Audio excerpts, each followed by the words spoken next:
Welcome in this tutorial. I'm going to show you how to view or see your watch history on Twitter. So if you want to know how I did it, just keep on watching.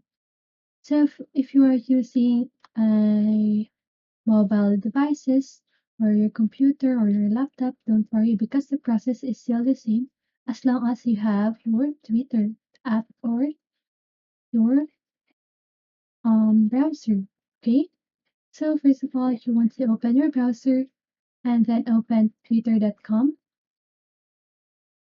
And then after you've done that, just go ahead and log in.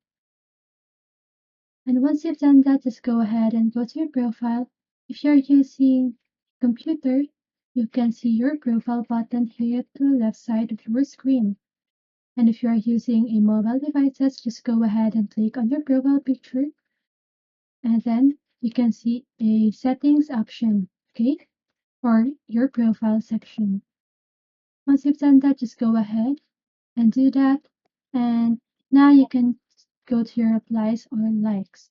So the important part in this tutorial is that you should like or leave a comment every time you watch a video, especially when you like that video, okay?